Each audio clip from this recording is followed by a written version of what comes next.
pamätám na svoju prvú Made in Media party a to bolo strašný stres.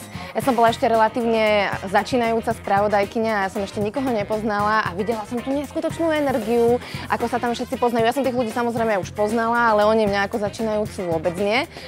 A teda moja prvá Made in Media bol stres a to bolo teda už naozaj veľmi dávno.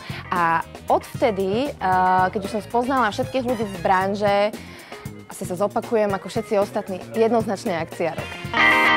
Nemám veľa nepublikovateľných spomienok, to si určite každý vo svojej mysli vybaví sám, ale mám jednu veľmi špeciálnu asociáciu na Made in Media party, pretože mám veľmi konkrétnu spomienku, z ktorú mám každý deň doma.